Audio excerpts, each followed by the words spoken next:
Hello and welcome to the second season of Ruffells Ad Break. In this episode, I have a chat with Sophie Palmer, Client Director at Strategy Creative. We talk about communicating with clients, falling prey to your own campaigns, and remembering that it's only advertising. Also, a massive thanks to our sponsor, Pegasus Bay Wines, producer of some of New Zealand's very best wine. Ruffells Ad Break. How would you intro yourself? Well, I would say that I have spent 15 plus years in advertising and agency side with a little bit of client side dabbled in there, but I enjoy working with creative people to get under the hood of clients' problems and help solve them through ideas and execution, really. Yeah. So you're kind of the glue between the client, the creative, the media side. You kind of have to translate and make sense of the request, even if the request sometimes deviates from the words which are spoken. Yes. Talk me through it. Yeah. I actually always thought of it as a little bit like a waitress or a waiter, because you have these chefs in the back who are usually temperamental. And then you have the client or the customer in the restaurant and it's all nice and you have to take their order, but they want to change it and deviate off the menu, obviously. And then you have to go back to the chef and say it in a way that won't make them really angry and spit in the food before you return it to the customer. So I think it's a little bit like that. Not to downplay what we do is but you're the go-between. And you're the one that sort of has half a client's hat on and half a creative hat. And then also, I suppose, the financial hat too. So I like that part of it. I like walking the tightrope and like dealing with creatives I find enjoyable. And it's a bit of a game, really. Fantastic. Well, I can relate to all of that. I totally get all of that. Yeah. Well, let's start at the beginning then. Was that always the way? What sort of a kid were you, Sophie? Have you always been, are you sort of like a sister to brothers? I don't know. I'm an older sister to sisters. Oh, really? But definitely Okay. the oldest, the bossiest, Yep. The one who likes to organise and the one who likes to rally everyone together and tell them what to do, which hasn't changed. Since always? Since always, yeah, since always. Mum actually just sent me like an excerpt of her diary recently, and it was like Sophie, aged 8, and like listed like some things that I was like, and one of them was like organiser of everybody. I was like, that's true. that's what's followed me through. So, What about your parents? Are you more like your mum or your dad? Were they in advertising? Were they in sales? Were they what? They ran a camera store in the heyday of photographs and cameras, and so they were both kind of low key photographers, but definitely Mum would drove the business, and she's kind of a people person, I suppose. So I'm much more like Mum than Dad. Dad's a bit more chilled and laid back. I didn't get much of that. So, I don't know. I think you seem pretty relaxed. I mean, you get shit done, but you don't. True. You're not too up. Some. No, some people, I suppose I can get pretty stressy, but I'm a bit of a control freak. I wouldn't say Dad's a control freak. Yeah. So, I've always been like that. But I actually always was into performance. So I've got a theatre background, which has come very much in handy. So until the age of probably 22, I was going to be, on the stage. And then I realised that was a bit too much of a hard graft. So you wanted to pay your bills. yeah, I was like, I'd rather, have a roof over my head than not. Than living in a flat with 8 other people. Yeah. Until you were 50. Yeah. Yeah. So. And so, would you organise your sisters to, be on the stage with you, or what? Yes, do shows. Yeah. Usually to whole albums, not just one song. It was a whole. We'd choreograph the whole album. To my parents' horror when they had friends around. Excuse me. You inspired Beyonce. I don't think so. I don't think so. But yeah, definitely lots of shows. I've got a massive extended family, so lots of shows with cousins as well, and yeah, lots of fun. And so you drag them in kicking and screaming. Did you ever sort of delegate, roles and things, or was it always were you always the stage manager plus star performer, or? Always the star who had the most screen time or stage time, and then always the organizer and the director. So yeah, lots of hats. So how do you how is that translated then? Because obviously now you have to work with people, like you said. Yes. You have to go and translate what that order is back in the kitchen, and not get screamed at. Not only that, you probably know that some of those people are going to cook whatever they want, regardless of what you've told them. Yeah. And you now have to convince the customer that that's what they wanted to eat. Yeah. Have those skills come in handy? Have they translated from when you were 8 and putting on stage shows through to modern day? I think so, for sure. I have to. I think. Is it more of a backward seat? Is it more of a holistic view? What has changed? Well, I think the confidence helps. Like, I don't mind who I'm dealing with or who I'm talking to, or if they're more senior or junior or whatever level they are. I feel like I can approach it with confidence. I'm not worried about making a fool of myself, I suppose. But yeah, I suppose negotiation tactics, like getting people to do what you want them to do. Yeah. But making it sound like it's not your idea.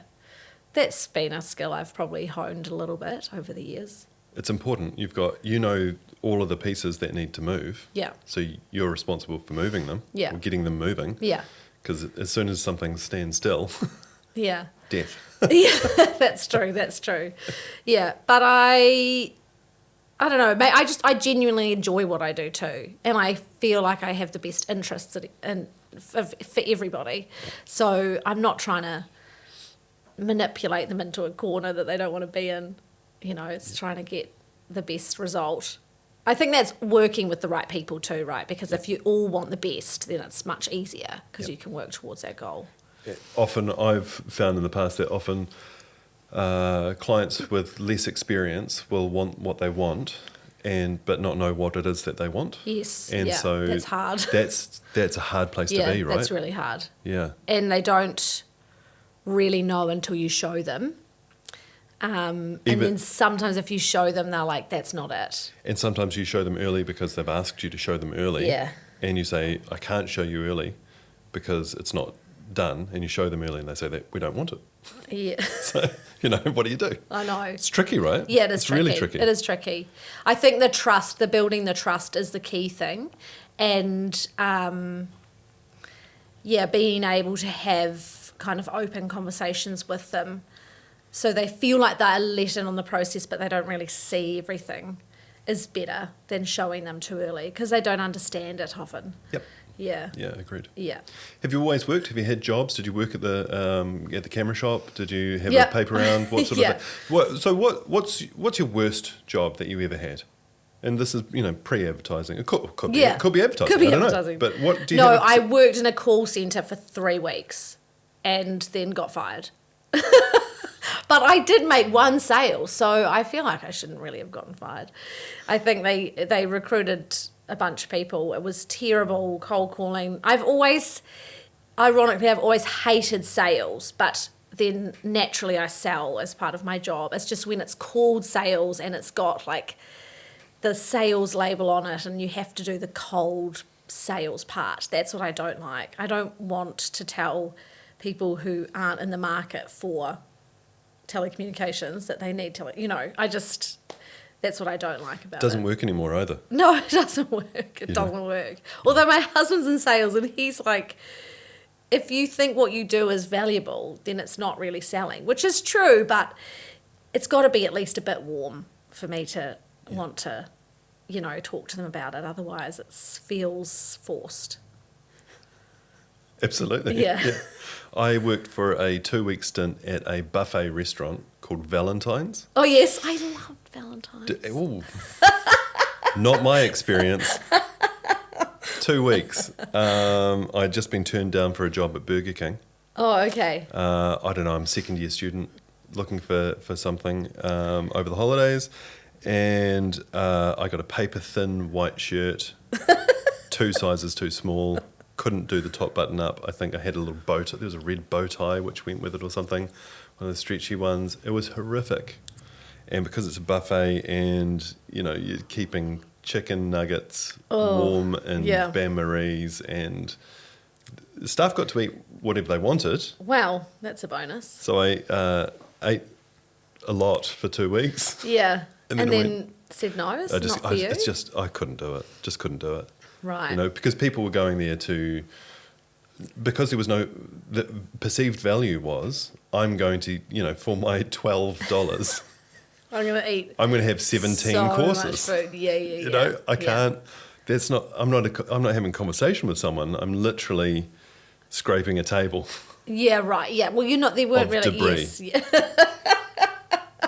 That was where I wanted to go, like every birthday from the age of 10 to 14, I think. I just wanted to go to Valentine's. And did you go? Yeah, I got to go. And you loved it? I loved it. I think it was like the all-you-can-eat ice cream must have been the draw card. The dessert section. I probably didn't eat much else apart from the dessert section. But I remember the margarine statues. They were horrific. And They really were. And they would be covered in dust. And people would sneeze on them, they would touch them, and... And if you tell anyone who didn't grow up in New Zealand about the margarine statues, they're like, what? What? No, it was really a time. It was a real thing. There's absolutely a place for it. It just, for me... Well, there's obviously not, because they don't exist anymore. Yeah. Well, I upgraded to a petrol station. So okay. There we go. There you go, yeah. And so... why was it so? What was so bad about it? What was at a call centre apart from the cold calling? Is it that you're pushing against somebody's natural inclination? Nobody's interested in talking to you. Nobody wants to talk to you. Yeah. You don't even. It was one of those call centres where it just connects you. Like you don't know who you're dialing, so you have no idea who's going to pick up the phone, and it connects, and they're going hello, hello, hello, and then you connect, and then you have to start your spiel. And you're in a cubicle and you don't get to talk to anybody, and I didn't like it. It wasn't. It's quite forced, isn't it? Yeah, and confined, and you don't. Yeah. It's not like a social workplace. That's important, right? Yes, for sure. Yeah. The environment and who you work with, so important. What do you think about open plan versus office-based working? Well, I've mainly done open plan. I don't like office-based working really. I think open plan is so much nicer because you can talk to everybody. And I think it also breaks down hierarchy within a business, which I like, because you should be able to talk to the CEO or the owner or whoever. Yep. Yeah. Yep. What led you to the marketing function? What led you to advertising? What led you to this world? Is it because you got to 22 and you realised there was no career for you as an actor? Yeah.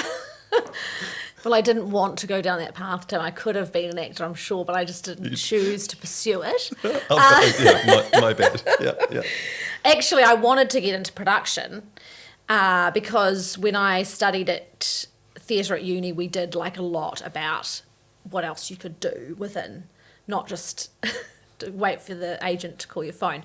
So I did quite a bit of production stuff at university, and so I thought, well, I'll go down that route.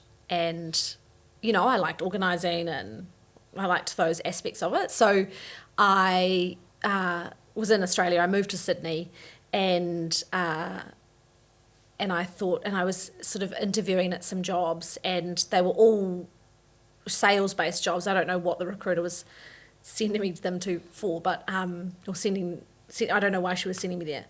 But I was about to pull the pin on this recruiter, and I went to one more interview, and it was with a hybrid marketing/production agency, not in a production role, but they would shoot heaps and heaps of commercials, kind of like more infomercial style commercials. And they did all the production in-house, and the nugget was like I think it was a sales executive role, but you got to go to the shoots. And so I thought, well, this is at least a foot in the right direction. Yeah. So I took it. I got offered it and I took it, and it was working under the sales director, which I really didn't like that part of the role, but we were shooting commercials like once a week, once every 2 weeks. Yep. And I'd get to be on set Yep. and see how it all worked. And I was really into that. You're selling mops. Yeah, we were selling like Tupperware, and it was kind of like infomercials obviously work. It wasn't a traditional infomercial, but they had created a model in Australia, which was like a 30-second ad and most of the clients were FMCG clients who had brand equity campaigns, but then they just needed to push a product. Yep. And so we would work with them on that, whatever that was, and just churn out TVCs. Yep. So I really liked that part of it. I liked the production part of it. Yeah, yeah. And then I got to do the client side thing, and Great opportunity to cut your teeth in something which Yeah. already has a model.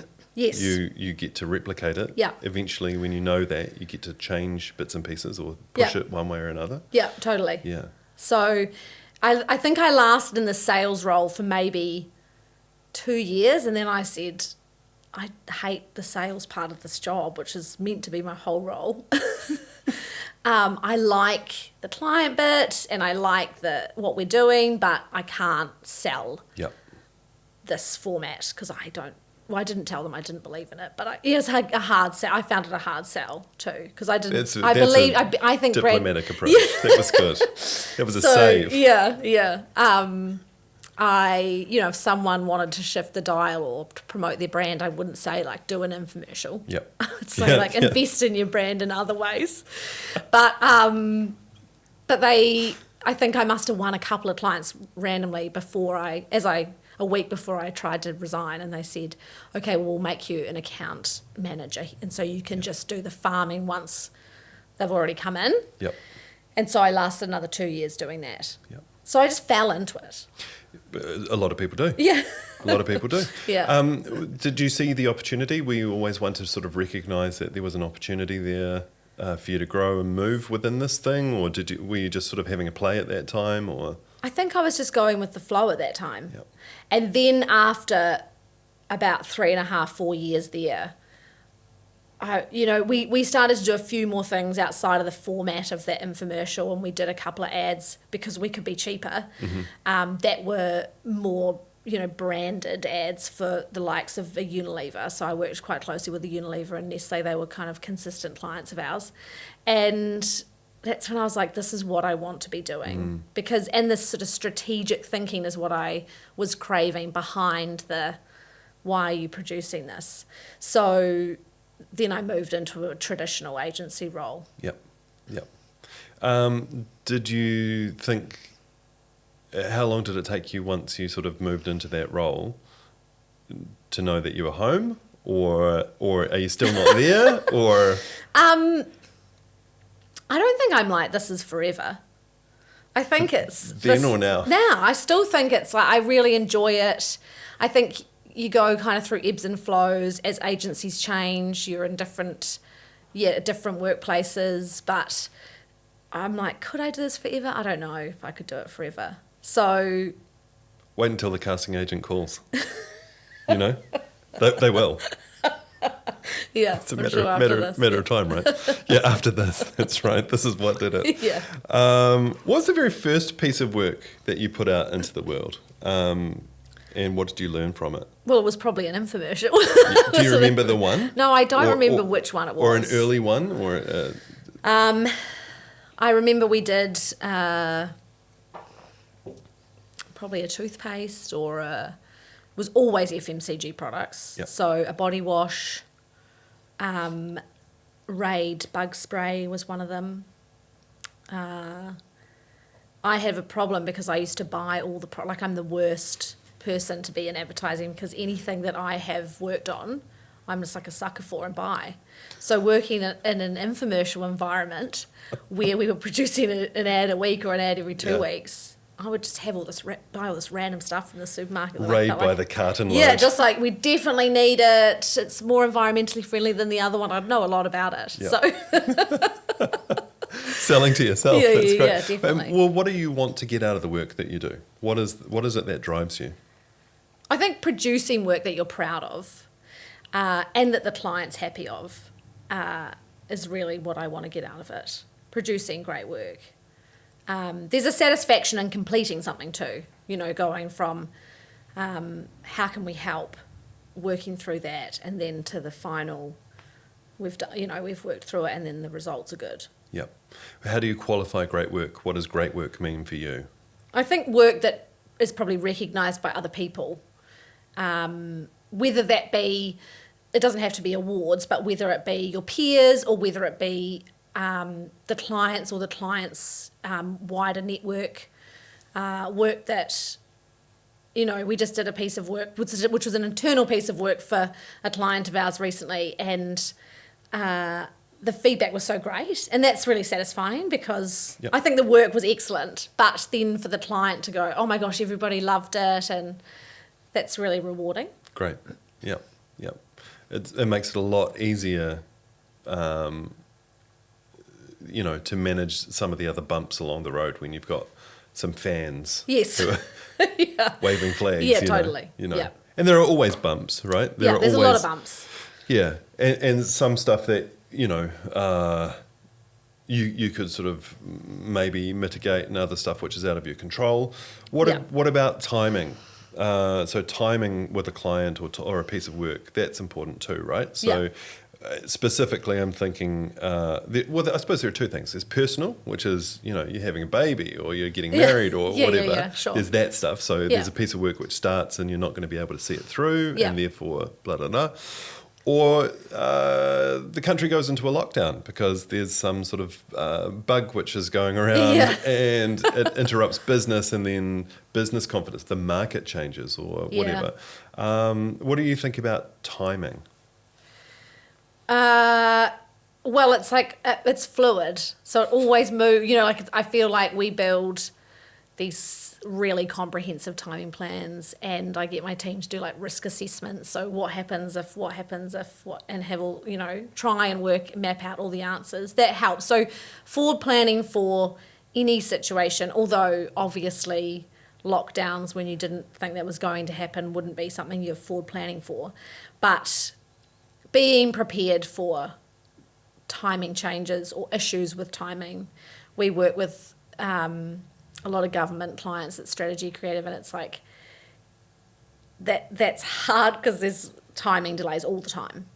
And so kind of building that into the process as much as possible and knowing that it takes a really long time. So, but at the end of the day, like also life happens, and we just, whether we're producing a piece of work or whether we're helping someone work out what direction their business goes in, like we're not saving people's lives. So I don't think, I think over the years I've tried to detach myself a bit from putting too much pressure on it, because things are out of your control and other things matter much more.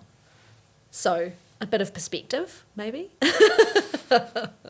Totally fair. Yeah. I think that's great. I listened to a podcast called It's Only Fucking Advertising. Yeah, it is. It's only advertising. Yeah, that's right.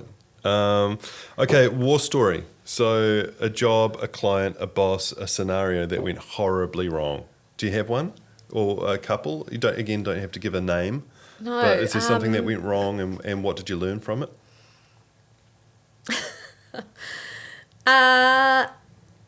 I've definitely had clients that it's gone pear-shaped, but it's not usually so bad that it can't be salvaged slightly.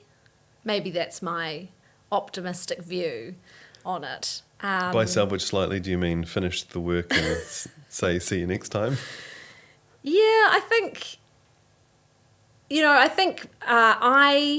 I think the thing I hate the most, which has happened a couple of times, is a project's finished and then I like to do a wrap-up or a debrief or a breakdown, and then you kind of find out maybe that they're not as happy as you had thought, or whatever, there might have been a communication breakdown, and then, they're not stoked. And I hate that, because I think, I wish we'd talked about it earlier. Yep. Or I've had a client, say, break up with me as well, sit you down and go, hey, look, you've actually gone off the wrong way. And so now I'm leaving and I'm going with someone else. And fair enough, whatever, people that can happen. Yep. But that annoys me because I think, I wish you'd come to me and said at the time and said, this is not working and let us try and fix it. But, it's just is what it is. So I suppose that's probably the worst, where a client, you think you're on track and then a client's gone, hey, actually, no, I don't want to go down this way and you guys are going in a different direction. And so I think best we part ways. What do you think that is? Is that an experience thing, or is that a... Because I've definitely had the same thing before. Yeah. And I'm like, well, hold on, was that us not communicating or enough? Or at regular enough intervals to make sure that we're on the same page, or was it somebody not being able to communicate face to face, and so it's sort of just they let enough time get between? I don't know. I think it's, probably always a mixture of things. I try and look at what is it that we could have done, because that's the only thing I can control. Yep. And I do think there's always learnings from a situation. I think sometimes potentially a client thinks they want one thing and you try and deliver that and they realise they don't, and that is what it is. Yep. But then I think if that's their headspace at that time, we should have probably done better at explaining what we were doing, or setting it up for success, or outlining expectations more clearly. Yeah. There's definitely an assumption sometimes that that clients obviously know the process and know what's involved and know what they're doing, and then I make that assumption and I'm like, I should have walked them through it more slowly or in a different way, because actually they don't know and they haven't done this before. So I think sometimes we can go shooting off in one direction and they're left behind. Or perhaps their direct report changes, and the personnel changes. Personnel are hard. changes. The tide changes. The wind changes. Yeah. The board comes in and says we've got a strategic pivot. Yeah. We're no longer doing that. Yeah. So there's a lot of that stuff which is out of your control. Lean or fat? Do you like to work in teams which are kind of sprinting and agile and all that kind of stuff, or do you like to have some padding around the situation where there are enough bodies that if you get pinned, that they can move across and fill holes? What do you think works best for you and for the client? I think it depends. I think the way strategy works is lean. We have a core team and then we bring on external people when we need to, and that works really well. That's also because we're in a New Zealand market. Budgets aren't massive, whereas I've worked overseas and you have like whole teams dedicated to clients, and it's really great because you've got big budgets, it's cushy, there's not a conversation about running out of money. Yep. I enjoy both ways. It's busier when you're leaner because you have to think on your feet a bit more, and you have to come up with solutions that are a bit out of the box because you don't have a wad of money to fall back on. Yeah. So, and I think relationships are more important when it's leaner, because you've got to be able to ring, someone and say, hey, I know you worked with us on this project and it was a good budget, but now we've got this project. It's really average budget, but we want to produce something or we want to build a website or whatever it is. Yeah. So, you've got to kind of think outside the box. Do a few more, and it depends. Also the work we want to produce is the same level of work. We just don't have the same amount of money. Yeah. So it's also I find we're juggling a lot around what we overinvest as an agency to get the work up to the level we want it to be, but we may not be getting paid. Well, you end up shooting yourself in the foot sometimes. Yeah, I know. Because then you're presenting all this work and people go, oh, that looks fantastic, but we've got no money. Yeah. And you go, oh, God. I know. So it's a bit of a balancing act. Yeah. Speaking of balance, that's a great segue. Work-life balance. There's a guy, David Hyatt, who is over in the UK, involved in fashion and stuff like that. But he talks about having working deep in the morning and hard, deep work in the morning, and then having that deep reset as well. So that's great for him because he owns his business and obviously it's doing all right, and he can afford to do that. Yeah. When you've got a boss who's saying, Of course. hey, you've got this meeting at 3:00 and you're going, yeah, but I was going to do my meditation. Different story, right? So what about the work-life balance? How do you manage that? It's definitely gotten better as I've gotten older because you get more efficient at your job often, which helps because you've done it for longer. Is that having children as well? You realise how to manage any number of nuclear threats at any one time? Yeah, probably. That definitely helps. But I think that Christchurch, I don't know, it's the only place I've worked in New Zealand, but Christchurch has a good outlook on work-life balance. And in particular, I think at Strategy, I find them quite progressive, and they don't just say it's a good work-life balance, but then don't follow through, which I have had as an experience before, where it's like, yeah, we're flexible, but, maybe a half hour here and there. I think it's important that it comes from the top and it comes down that way, and that you realise it's just work, and your life is more important, should be more important than work. And people that's the good thing about COVID in some ways, is people have really embraced the sort of hybrid working, flexi working, different hours. Most people I know who have kids work now, both parents. So their juggle is quite normal. And if you have a kid screaming in the background, that's okay. Doesn't mean you can't. How quickly did that change? Yeah, really quick. Now it's just like, you're just going to have to deal with it. It's just a kid screaming. I'm getting through it, so it's going to be okay. We're still hitting deadline. We're on budget. Yeah. So there's definitely a really good understanding in the I think it's important that your workplace is like living and breathing that culture. Yep.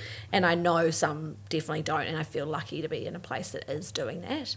I think there's still, quite a long way to go for women, but I also think I've managed to, shut off work a bit when I need to. It's like, okay, that I've put that in that box and now I'm here. So, I think it's a bit of both, bit of everything.